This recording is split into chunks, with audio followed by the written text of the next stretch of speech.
Welcome to Rebel Without Applause, where we explore the important sports, entertainment, and culture moments that move the needle. I'm your host, Maurice Bob, and today we have a very, very special guest. This man really needs no introduction, but I'll give it a shot. You know him as the co-founding and two-time Grammy-nominated member of the legendary rap group UGK. He's an elder statesman in the rap game who is respected and loved by all. He's the Trill OG, the Trillist OG, and he still performs over 40 times a year for fans that span the globe. He's a professor, an activist, a sneakerhead, a Gumball 3000 driver, a husband, a father, a grandfather, and the ultimate man of the culture and the people. Ladies and gentlemen, please welcome Bun B to the program. How you doing, Mo? Hey, it's really good to see you. First and foremost, I have to ask how you and your family are doing during these difficult pandemic times. Your son, tested positive. How's he doing? He's good. He's negative now. He quarantined. He and his wife both were positive. They quarantined. They finally got after 2 weeks quarantine, and they got negative results. And so now they're back home with their family. Yeah, that's really a blessing. I myself had 6 family members get it. 4 of them went to the ICU, but they're all, safe and recovering now. It's just a really, crazy virus that we really don't know a whole lot about. So, I'm just really glad to hear about your son doing well and your family as well. Thank you. Appreciate it. This show is called Rebel Without Applause, and I like to flip that word from rebel to rebel. And so in the spirit of rebelling, if you look back at your life, what was one of the most rebellious moments in your life? Easily with the day I told my mom I wasn't going to college and I was going to be a rapper. That did not sit well with my mother. It's crazy that you say that, because out of all the things that you've done in your life, and you've done many, I was thinking that might be on the list, but it's crazy that you actually mentioned that. From what I understand, you had 2 college scholarships. Yeah. I had the opportunity to go to one university for acting, and then I had an opportunity for academics. And I just made a decision that that's not what I wanted to do with my life. Not that at that moment, What does that look like? What is, if you chose to, take the other way in the fork in the road and decide to actually go to college, which one of those 2 would you have pursued, academic or acting? That's a great question. I probably would have gone with the academic. It was for electrical engineering with Amoco a long time ago. Okay. And so had I taken that scholarship, they pay for you to go to college, and then you get an entry level. It comes with entry level employment at the company. But okay, that would have put me in the field that eventually collapsed with the fall of Enron. You know what I'm saying? So had I been good at my job, I probably would have been at Enron when it folded. Yeah. Well, looking back now, it's clear you made the right move, but that tells a lot about, how your mind works, in an engineering fashion. Do you apply that same kind of engineer mind, to your rhymes? Well, I can't really say that because, it's not like I took like engineering classes in high school and adapted in that, right? This was based off of math and science or whatever. But, there's a level of focus that I've always had when I wanted to get things accomplished. And that really hasn't changed. If there's something I feel I want to do, I'm going to put everything into it. I'm going to give it all my energy and all my attention. And so that's always been something that's kind of stuck with me, and I love proving people wrong about me in every way that I can. And so that probably would have been one of the ways to do that. I always try to operate at a high level. Okay. And being in that field would have obviously given me a position to do that. So I would have just had to, take the ability to do so and put the effort behind it. For whatever reason, I could totally see, you excelling in that field, even though it's not something that you pursued. But I was curious about the acting part. How did you get into acting scholarship, and like, what does that look like as far as, was that an interest of yours coming up? Yeah, definitely. I was very active in the drama department in high school, and it definitely was a passion of mine. At the time, I was very interested in films, in TV shows in particular. And it was just something that I felt like I wanted to be a part of. I never knew if I was really going to be good at it, but it was something I wanted to try. And then I had a moderate fear of crowds or whatever. So that was kind of my way of facing that fear, But I really enjoyed it. I really enjoyed the people in it. You know what I'm saying? I thought we all were going on Broadway and shit. And okay. And but no, it was a really great way for me to kind of express myself. And there were a lot of different plays in school that allowed me to like stretch my I played Romeo in school. You know what I'm saying? Oh wow. Yeah. So I was it weren't a lot of guys that took like a very strong interest. It was like me and two other dudes that I knew really in the program. As far as men, the majority of it were women who were like active participants in like UIL competitions and stuff like that, And I just enjoyed it, you know what I'm saying? I used to, watch a lot of TV. I was a latchkey kid for many years, so I spent a lot of time at home by myself watching like HBO and Showtime. Oh wow! So what are some of the like TV shows that would surprise us that you grew up on and loved? I don't even know if people even remember a lot of the stuff I used to like. I mean, there used to be a TV show called Soap. Oh yeah, okay, with Butler Benson, right? Huh? Yeah. Wasn't Benson on that show? Okay. That's where the character Benson came from, Robert Guillaume. Okay. From that show, Soap. And Billy Crystal started on Soap as well. And it was just the way that it was set up. It was really like it wasn't meant to be taken serious at all, but they did touch on some like real life scenarios during the show. But it just looked like fun, like the way they, kind of bantered with each other in a very nonsensical way. I really enjoyed that as a show. I also was a big fan of like Knight Rider growing up, just the mystique. And David Hasselhoff. yeah, who was actually a friend now, which is crazy. Really? Yeah.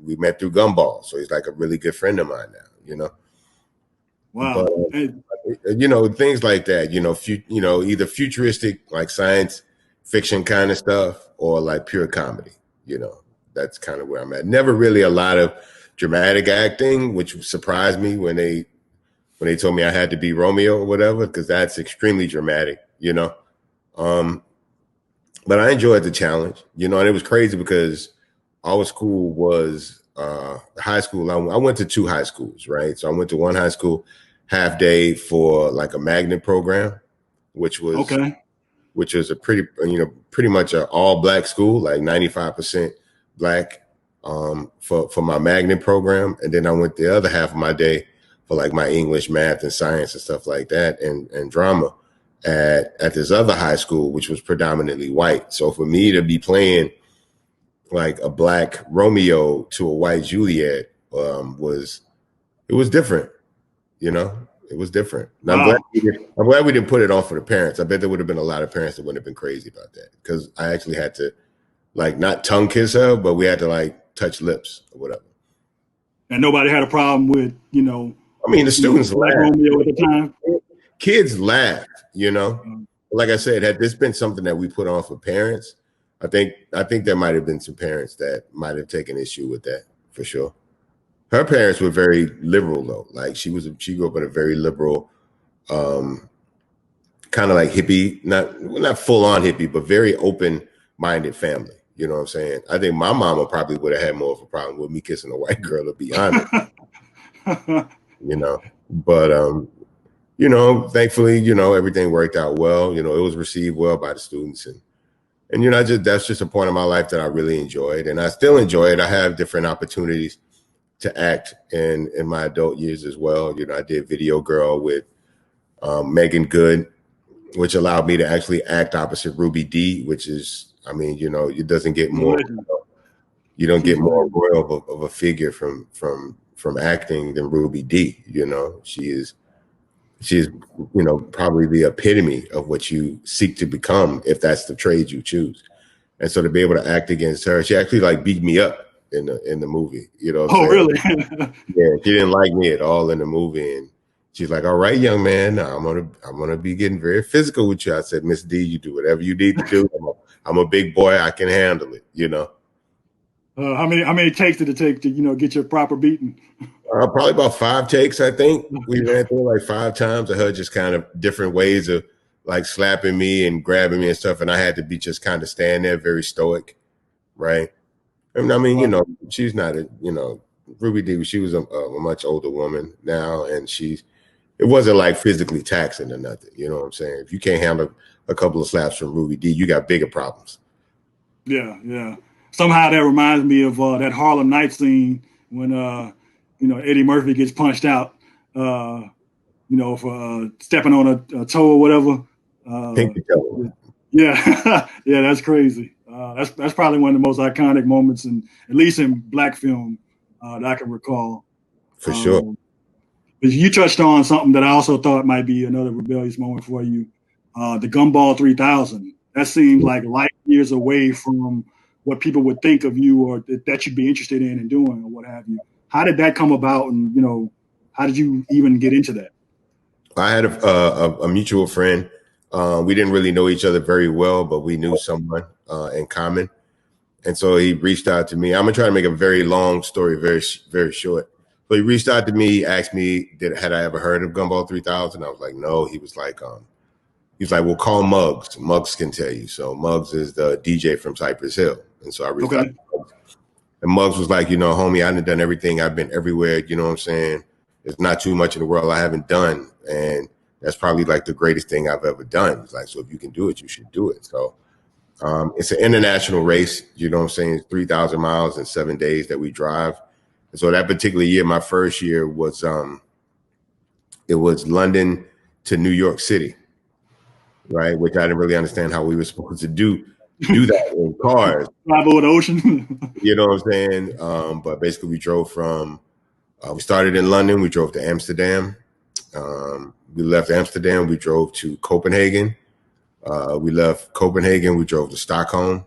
Then we got on a charter plane and we put all the cars on a cargo plane. And we flew from Stockholm, Sweden to Bangor, Maine, U.S. Air Force Base. Okay. Drove from Bangor, Maine to Boston for the night. Then from Boston to Quebec City to Toronto, stopping at the Niagara Falls on the way to New York City. So we drove through all those different cities. We say 7 days, but it's really 6 days because the first day is like registration and partying or whatever. But we typically do 3,000 miles in cars in 6 days. I feel like there's a lot of traffic violations going on there, and people getting locked up for speeding and reckless driving and wrecks and things like that. Did you ever come across those situations? Wrecks, no. Not as many wrecks as you would think. There was one particularly bad wreck in the earlier years, but it was a lot looser back then. It wasn't as logistically organized as it is now. But like when a guy has a wreck, it may be like a tire blowout or something, or a gear shifter go out, something like that. But in the 10 years that I've done it, like in terms of like a wreck, somebody wrecking their car, I've only seen about maybe 6 wrecks, and we're talking about 120 cars every year. So that's over 1,200 cars that I've seen participate, and I've only seen like maybe 5 or 6 people get in a wreck. Now tires blowing out, going, catching flats and stuff like that. That happens all the time. Running out. I've seen guys run out of gas in Death Valley. That was Lewis Hamilton, the black F1 driver. Oh wow, okay. Yeah, they gave him a car, and apparently it didn't have like a full tank of gas. But even then, like he was in this very, very high performance vehicle, and so with some of these cars, if you out there really driving it, you'll burn out a tank in like an hour and a half, 2 hours. You know what I'm saying? So there's a lot of especially the guys with the high performance stuff, the Ferraris, the Lamborghinis, or whatever. They push them very hard. And so they're usually pulling over like every hour and a half. They're at a gas station somewhere. But it's fun, man. It's an amazing way to see the world. as an entertainer, we travel around the world all the time to different cities, but it's usually we only see like the airport, the hotel, the venue, and maybe a restaurant. You know what I'm saying? Yeah. So I had been to Amsterdam before, I had been to London before, but like driving from city to city like that, like I've driven through Italy, I've driven through Russia, I've driven through Romania. You know, I was maybe like an hour and a half away from Dracula's castle type of thing. Oh wow. I would have stopped there. Hmm. I would have stopped at Dracula's castle. That Well, seemed like a place. and so that day we had like 9 hours of driving, so we had to figure out if we wanted to go that far off track, because that would have added 3 hours. It would have taken us an hour and a half to divert and then an hour and a half to go back. But there are times where we're in certain areas and we'll take the long way to get to certain places just because it offers you a different route and lets you see different stuff. You know what I'm saying? Like, you know, I've been in Geneva. Like we had a flat tire in France and we had to drive to Geneva. I mean, to Zurich. I'm sorry, not Geneva. We had to drive to Zurich to get a tire change and then go stop somewhere in Germany on the way to Italy. So just, you know, I've had some crazy things happen. You know, I've seen some wild stuff. I had a blowout at the border in Russia and didn't have a spare tire at the time. So I had to well, not a blowout. We had a leak tire at the border, at the Russian border. And so we had to like put super glue on the tire and duct tape to keep the tire from airing out. You know, that was the way we had to like plug it on the highway. I still had to drive like 2.5 hours into Russia. And it's crazy when you see duct tape on cars or whatever else, but then you like, I can't think of, like, if I needed duct tape right now, I couldn't find it anywhere. Like, it's crazy that you even had some. well, the duct tape was easy to find. It was the super glue, right? Because I was like, regular duct tape probably ain't just gonna stick to this tire. Like, we need a really strong adhesive to keep the tape to keep the tape on the tire and keep the leak covered. You know, and that was the best thing I could think of, was like, let's get some duct tape and get some super glue. And so like within I've asking 5 people. I had the tape, but it took like asking, and we were in groups of 25. So I didn't find the super glue until I went to like the last car, the 25th car. Oh wow. But you do what you got to do. You know, you do what you got to do to keep going, to keep pushing. I had a blowout in the mountains of Italy at like, you know, 11 o'clock at night on a holiday weekend. So there was nothing you could really do about it, you know? So yeah, so we had the car towed to a lot. Then we had to call a cab and take a cab from Italy to Monaco. Wow. Okay. Yeah, I've been to Monaco. Monaco is really opulent. And you hear stereotypes about Monaco, and that's one place where the stereotype really lives up to it. You know, you see these Russian billionaires with models hanging up off of them, and it's crazy. Monaco was something else to see. Yeah, we were there whenever we went to Monaco, it was for F1. So we would stay at the Fairmont Hotel, and we would be able to watch it from the pool deck of the Fairmont Hotels, which is right over what they call the hairpin turn. So it's like one of the most famous parts of the route in Monaco. And in Monaco, there's no racetrack. They literally race through the city. You know what I'm saying? So it's not like you go out to a racetrack and watch the race. They race through the city because the city isn't necessarily that big, or the country. You know, the city of Monaco and the country of Monte Carlo are pretty much the same thing, right? It's all the same thing, but it's beautiful. It just sits on the side of a mountain and beautiful blue water. And all you see at that time of the year is, I mean, there were easily, you know, maybe 40 regular yachts and like 20 of what you could only describe as like super yachts, like crazy, crazy shit. You know, I've been to Monaco, but you know, that F1 race there is on my bucket list. You know, tickets are crazy hard to get. So yeah, it's literally the most expensive day. Well, it's battle now, but for the years, F1 in Monaco was the most expensive place in the world on race Sunday, right? So on that Sunday when they actually run the race, not the preliminaries, because it's 2 days of preliminaries, and then the race is actually on the third day. And so on that third day in Monaco is typically no one spends more money in one city on one day than in that city on that day. And so like, I know each ticket for us, I think was like 2,500 euro, something like that, just to sit in like bleachers. Like you couldn't even go to the pool in the hotel that day if you didn't have a ticket to watch the race. Wow. Yeah, I mean, you can't even sit at the pool, and people still had, sections and people had cabanas and champagne. I'm talking about we were at the pool at like 9:30, 10 o'clock that morning, and the champagne was already flowing when we got there.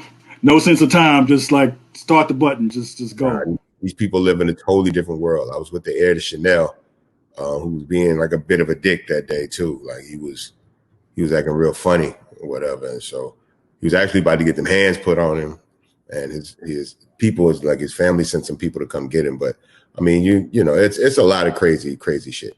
A lot of crazy shit.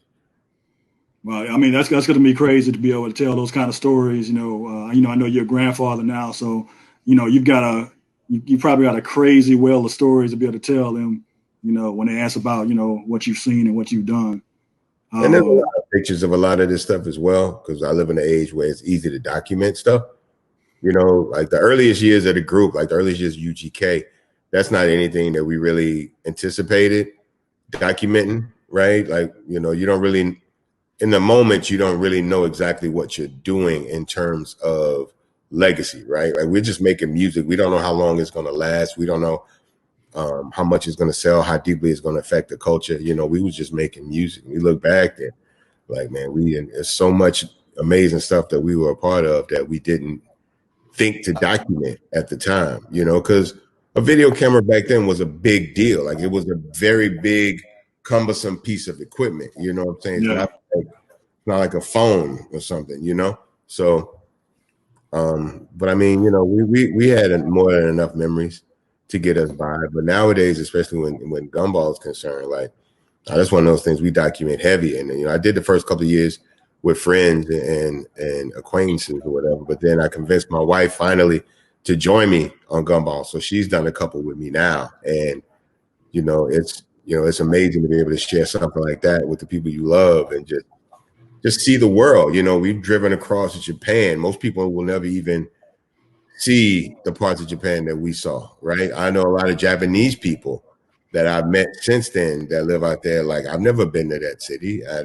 And I never would have driven to that part of Japan, like because of the fact that we have to drive so many miles every time. Like Japan is a relatively small country, so we have to kind of take like the long, exaggerated way to get to certain places, because say like going from Osaka, Japan to Kyoto, Japan is really only about an hour and a half, 2 hours. So we had to go like 3.5 hours this way to a racetrack and then another hour and a half over here to a museum and then come back around in 2.5 hours just to make the drive interesting, But I mean, outside of being able to pull up to Mount Fiji because of what the time of year it was, there's very little of Japan that I didn't see driving in 3 days. I mean, I drove all over that thing.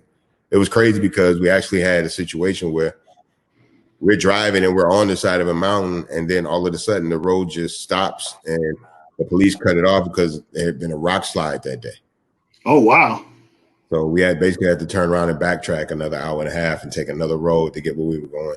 I've seen some crazy shit, man. And I've really seen some amazing stuff. Driving through Japan is like literally being in a Godzilla movie. And I don't mean that in a disrespectful way, but like my wife always felt like she was in Jurassic Park because it was so green and so mountainous and the foliage is so thick and the trees are so high. She was like, something's gonna come out from behind them trees. And you never know. I mean, especially if you were doing it in 2020, you just never know what's gonna happen in 2020. Yeah. Is your wife a foodie like you? Absolutely. My wife is an amazing chef. My wife does the majority of the cooking at home, to be honest. So when you guys are out on the road, you guys are finding the best places to eat, and do you compete on who's able to find the best place to eat while y'all at certain places or whatever? No, we normally, when we're on the road, typically the majority of the travel that we do in America is in the South and the Midwest. That's where my core fan base is. So we'll do something in LA and we'll do something on the East Coast or Philly or whatever like that. But for the most part, we're in the South and in the Midwest. So we're always trying to find, we always start with the basic, like, because there's a group of people that I travel with. So everybody don't really eat the same thing all the time, but we all agree on fried chicken. So that's usually our first thing, like as soon as we touch down, because I drive myself, you know what I'm saying? No matter what city I'm going to, I don't let like promoters pick us up and stuff like that. I'll fly in and I'll just rent a SUV or something. And we'll hop in and we'll go. We book our own hotels. We do everything in house. Okay. Our only obligations to the promoters to show up to sound check and to show up to the show. So we'll hop in a car. We'll go to the hotel, drop the clothes and everything off, and then we'll all start looking for best fried chicken in that city. So different people be like, I found this place called this. I found this place called this. We'll kind of pick which one we want to try first, and if the first one is right, we don't make it to the other ones. Keep going back. Yeah, we just go there. So, but it's usually, for us, the best chicken that we find with locations around the country is Gus's. This place called Gus's Fried Chicken. With the hot chicken. No, Gus's doesn't really do hot chicken. They do a little spicy chicken, but it's not like Nashville hot. It's not like that. Gus's is, I believe, based out of Memphis. Okay. But the continuity that basically every Gus's you go to, the chicken tastes pretty much the same, right? So we've been in maybe 10, 11 locations around the country. And that's the reason why we always like, well, let's see if there's a Gus's here first, And if there's no Gus's, then we'll try to see what the locals say is the best fried chicken, whatever. And, we just try to have a very good meal, you know what I'm saying? Keeps us normalized or whatever. We don't want to just be eating room service and stuff like that. And it gives us an opportunity to commune. We'll drive around. We'll go to like local museums or, whatever their fancy, their favorite tourist spot is in that city. So if we go to Louisville, we'll go to the Muhammad Ali Museum or something like that. You know what I'm saying? So we go to different places in different cities, and we just try to make like a whole trip out of it, because you can just pretty much just fly into a city and just go straight to the room. And like I say, eat room service and all of that. We want to see the world. We want to enjoy life. I think Gumball is also a big part of that too, right? Like, just the whole point of, let's get in the car and drive around and see what the city has to offer. My wife was like, I'm tired of, because we've been to a lot of these places many times. Like I've been traveling for 28 years performing. I've been to a lot of these cities a lot. So we can't just keep going to Dallas to the hotel. At some point, we got to get out of the room. We got to go do something while we're in Dallas or while we're in St. Louis or Jackson, Mississippi, And you go different places at different times, and it'd be like, yo, man, I know y'all used to like to go and eat at so-and-so, but there's this new spot out here now called this, and y'all need to try that. And so it's fun, especially when we're on tours, because we tend to play earlier. So we're not like, a lot of cities you play in, you come out the club at 2 a.m, and in the South, you're pretty much stuck with eating Waffle House, which isn't always bad, right? Yeah. But, sometimes when we're on a big tour, we'll be done at like 10 o'clock on a Friday night, and you can still get a good table at a good spot, Oh, yeah. I mean, it must really make things, a lot more rich when you travel with your wife and you got to get to experience, all of these different places together. And you can share stories about, oh, remember that time we were here, we did this and we saw that, and we ate this at that place, We did that probably 2 weeks ago. We just kind of, just sitting around the house bored, not really a lot to do because of COVID or whatever. And I had just bought a new laptop. It's the laptop that I'm on right now. And so I was, updating a lot of stuff from my cloud. And so all of these different random pictures were popping up. And we looked at when we went to Costa Rica and shot a music video for 3 days. And, being in the nightclubs in Tokyo, you know what I'm saying, with people buying like 30 bottles of Don P at a time. Like, we just look at the life that we've been able to live. I met Ken Griffey through Gumball. He's one of my best friends in the world. I never would have thought that I could get on my phone and just call Ken Griffey. Yeah, we're really cooking in the backyard, but we've had an amazing life, man. We are truly blessed, and we never take it for granted. And we're not jaded by it either. So we still look at stuff and be like, yo, we literally did like one, we were sitting around and we realized like, yo, we traveled like literally around the world, right? In 7 days. Like, well, technically 10 days, right? So it's like we flew from Houston to London, right? We drove from London to France to Italy. We jumped on a plane, flew from Italy to Kazakhstan, reloaded the plane with gas, then flew from Kazakhstan to Osaka, Japan, Then from Osaka to Kyoto, Kyoto to this other little small town called Nanao, and then from Nanao to Tokyo, and then flew back to Houston. And so that literally takes you like cyclically, like around the world in a circle. And it took us a while to realize that we literally traveled around the world in like 10 days. Circle the globe, yeah. Yeah, like literally.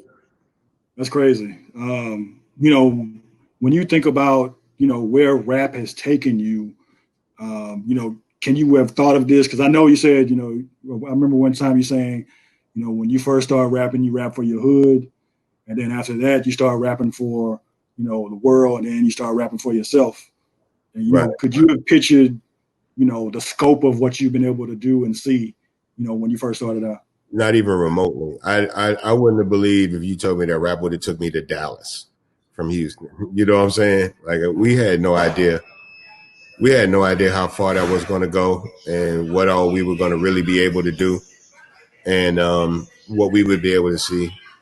And so we just constantly reminded of how blessed we are, because we still continue to go places we've never been. As many places as we have been, there's still places that we have never been.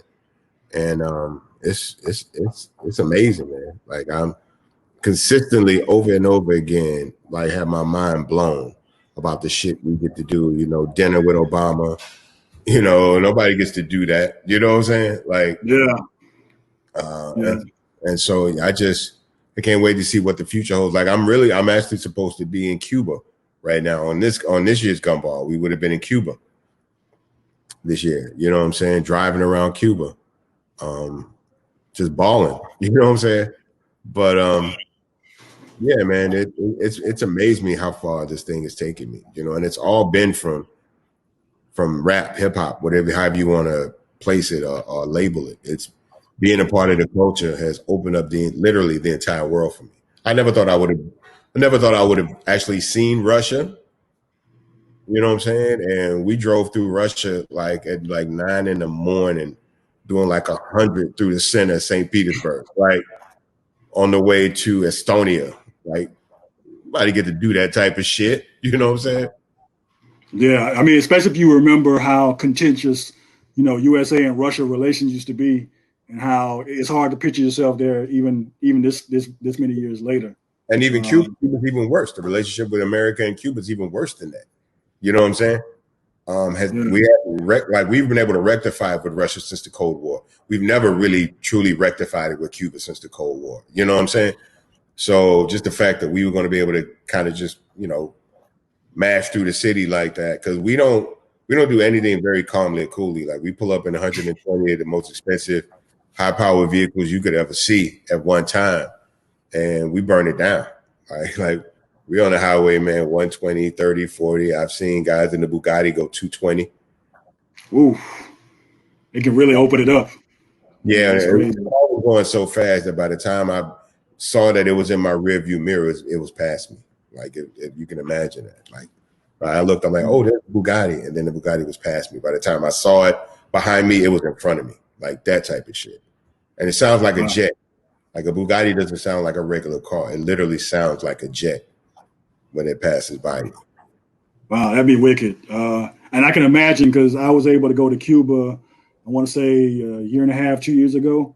Mm-hmm. I wanted to make sure I could go because I knew that they were getting rid of, you know, the access to go. And I could just imagine the juxtaposition of those old school cars that they have all down there and those new cars that you guys have, and like just the comparison and the way with the backdrop of that old architecture and the, you know, the old kind of outdated, dilapidated South Beach look it has there. That would have been crazy to see. You know, I hope you guys still get to go do that. I think we're gonna go next year. Okay. And the food is good. I went to a place to eat that Anthony Bourdain, rest in peace, that suggested, and that restaurant was amazing. So, you know, the food is there. I still got they allow you to bring 100 Cuban cigars back. So I got my whole 100. I've only smoked like 3 of them though. So I still have all of them pretty much. But yeah, Cuba's amazing. I definitely want to go back when they let us. I don't know when that might be, but I definitely want to go back. For sure. So, you know, another kind of standout rebellious moment for me when I look at your career was now where you teaching at Rice University. It's one of those things where you're surprised when you hear it, but then when you think about it, you're not as surprised, because you've always presented yourself well, and even with the pathos of the kind of rhymes you write with UGK or whatever, it's like you're this griot, and you're taking down these specific moments within hip hop or within the world, within life, and you're making a record of it. So I could see that you would have this, all these experiences to be able to call from and teach. Is when that first happened or that opportunity first happened, how did you tackle it, and what did you say? Whoa, this is way out of my lane, or like how'd you even approach it? Yeah, I was very concerned about dropping the ball, right? Like, for one, I never went to college. I don't have a college degree. I never took a college course. I took AP classes in school, but I never took like an act. Well, let me take that back, because I did a summer program, used to be called Minority Scholars Institute, where they basically let you stay on campus for like a summer semester, and you would go to class every day. But it still wasn't an actual like college class, right? But it was like an AP summer school class situation. Okay. But as far as like the way that I was assuming that college people taught or spoke or whatever, I didn't really have a frame of reference for it from personal experience, And the person that I was co-teaching with, his name is Dr. Anthony Penn, and he's the most tenured professor of color at Rice University, which is a very distinguished university. It's the #1 university, hands down, by far, in the state of Texas. Not just because I'm saying so, that's a fact. It's typically ranked between 14th and 17th in America as far as university. It's a private university. And so it really only allows for some of the best and brightest minds in America that come into those hallowed halls. And I didn't want to make him look bad. I didn't want to make the university look bad, because the proctor and the president were kind of concerned about having me on campus. Okay. They didn't really know what to think about it because there was no precedent for it, But it ended up being a fundraising year. And so a lot of different schools on campus wanted to have the rapper on campus come to their fundraising dinner. Right. So then the school got a lot more open to it, because it's basically just a bunch of parents that want pictures for their kids and shit. You know what I'm saying? Yeah. But we did have some really, really amazing classes. I remember, I'll never forget this. Russell Simmons had gone on a book tour around the country for one of his books, and the university's business school had tried very, very hard to get him on campus. And he said, I'm not going to come to that university unless I'm in Brother Bun B's class. Like, that's the only room I want to sit in on your campus and discuss anything, I was very humbled by that. He came in, and luckily I have a few business students in my class, so they were able to be a part of that conversation, whatever. We've had, Mike Epps come in. Mike Epps was born and raised as a Jehovah's Witness. But he's also very, very recognizable in the hip hop community. Many people would consider him a hip hop comedian. So my class was a hip hop and religious course. Like, it wasn't a music course. So my class wasn't in the music department. It was in the humanities department. So, and so when I would bring in different people, it would be people that had these very unique life experiences. We brought Lil Kiki in, into the class. And Lil Kiki had been born and raised in the Shrine of the Black Madonna movement, very unique religious group. It was a very specific group of people who, formed in Detroit, and some of them migrated to Houston. And so I wanted them to be able not only to speak on hip hop, but also speak about religion, their respective disciplines within their religious upbringing, and how that kind of determined who they eventually became, And so we were able to have some very, very interesting conversations about life. Like, music was always a very minimal part in terms of, you couldn't just take Bun B's class and expect to hear, the top 10 from Rap City, or, what's playing on #1 on the radio on top 8 at 8, right? That's not what we're doing. We're putting music in America in its proper context. We're putting religion in America in its proper historical context. We're showing the parallels that they have, right, in terms of the way they connect with Black people in America. But then we also show at the different moments and times where they kind of intersect, because music and religion has always served that same purpose for Black people, right? It's been a way for them to gather. It's been a way for them to commune, and it's been a way for them to get information, And so those are the kind of things that we really talked about in the class, And I hate that I haven't been able to teach in the last 3 years or so, but that's because I didn't teach and I didn't put music out and teach at the same time. So for me, there was a period, about a 4.5-year period, where I didn't put any new music out, and a lot of that had to do with the fact that there's a certain level of commitment that you have to have with the kids. Like, I taught 2 times a week. I had office hours on campus. We had a lot of other ancillary duties, being associated with the program, because it was really a cultural exchange program in the sense that I was the culture, right? I was the culture coming on the campus. So it was a very unique experience. I wanted to take it very serious. I wanted to make sure that I gave it everything I could. And I realized, I didn't feel that I could do the class and the students justice by, constantly working all the time. So we would do maybe 1 show on the weekend, sometimes 2, but I needed my Sundays. So like if we were going to work, I'd have to work, leave Friday, go out and perform on Friday night, perform on Saturday night, get right back Sunday. And I'd be in my kitchen walking around, working on my lecture for Tuesday morning, and Thursday morning. But it was extremely fulfilling. I was very honored for them to trust me, not only with the position, but with the children,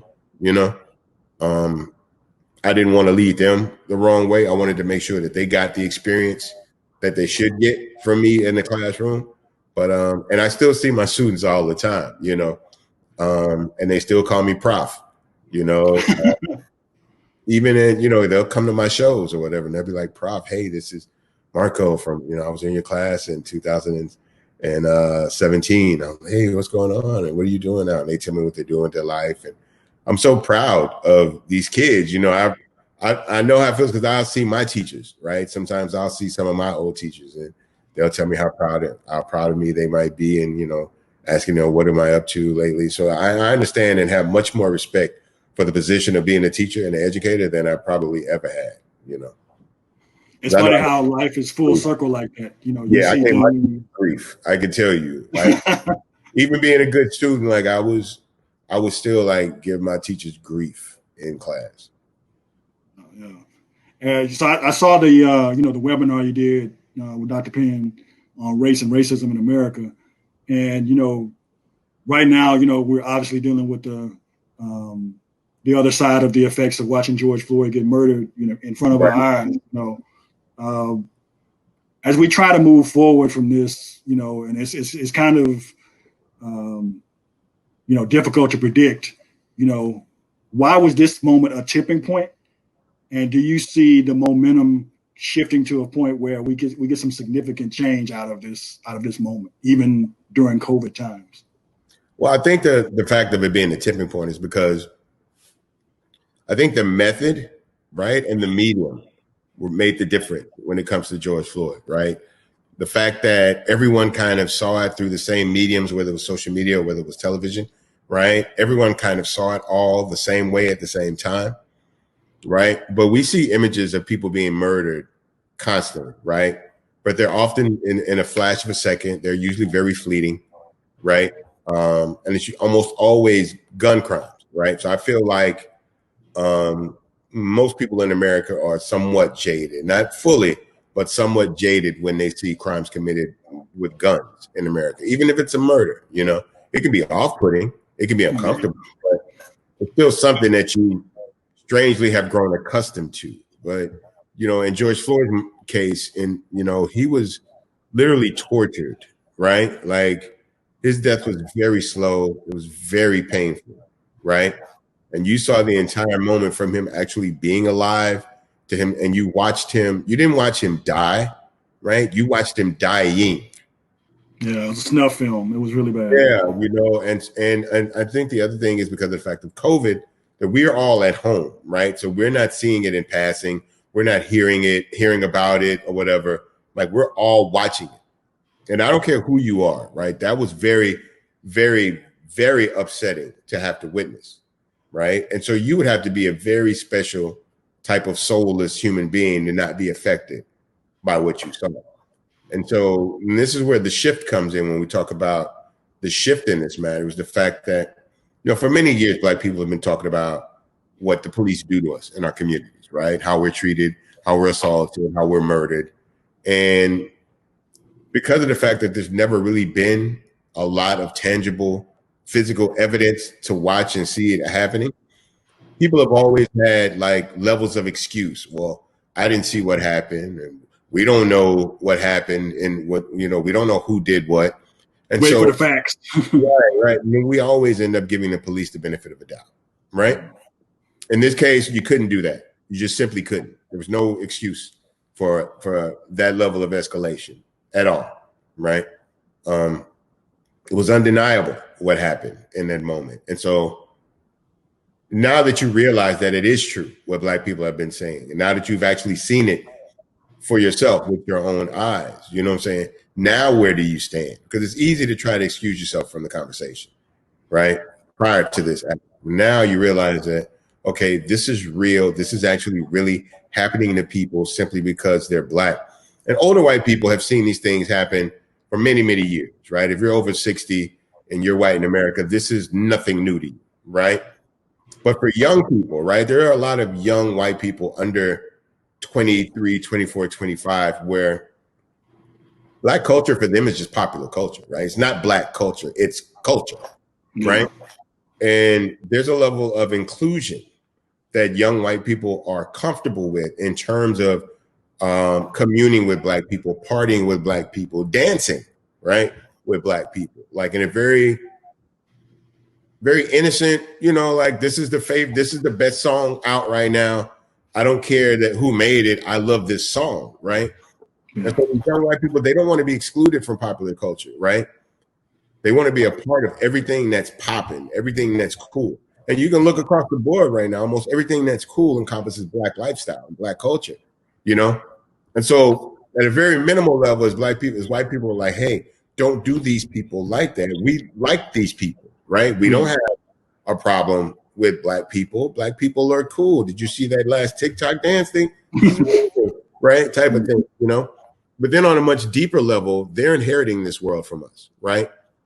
And this isn't the world they want to live in, right? The majority of young people in this world don't want to live in a diversified, divisive world, right? They're very comfortable being around people that aren't necessarily like them. They enjoy the things that they learn from people that don't grow up or don't live the same life or have different cultural references than they do. They're comfortable with that. It doesn't bother them. And that's a new concept from white people in America. And that's why you see the numbers shift, right?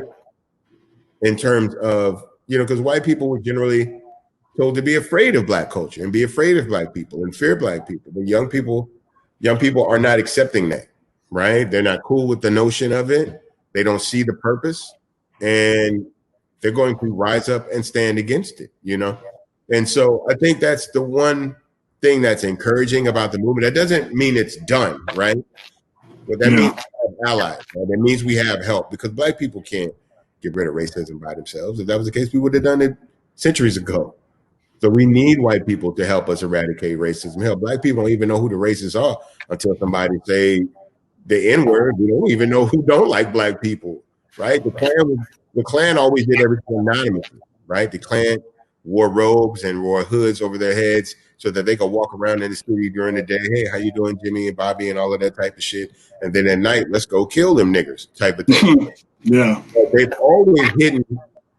racists have always hidden their true colors and their true intentions, right? Only the boldest of the racists from white America have actually been consistent in showing their faces. The George Wallace, for example, right? People who are very comfortable feeling this way about people of color.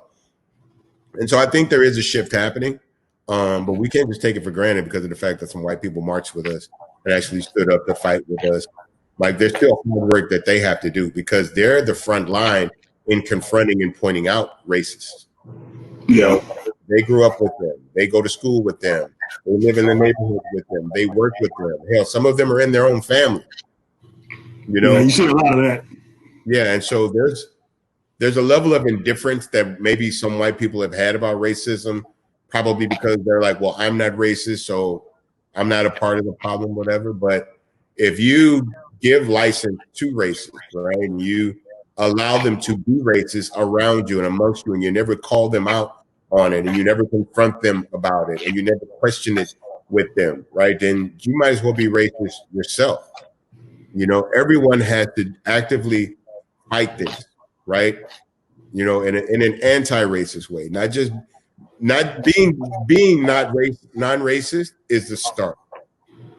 Being anti-racism is the finish for white people in America. Yeah, I am encouraged like you about seeing a lot more these young people from all spectrums and walks of life standing there with us. And I think that's going to get us a lot further than we've gotten, in a long time. Yeah, so I'm very encouraged by that. And, I appreciate you being out on the front lines and leading and being the activist that you are. Thank you. Thank you. So, like I said, you are really the certified curator of this culture. And it has been a huge pleasure having you on. And I thank you so much for doing Rebel Without Applause.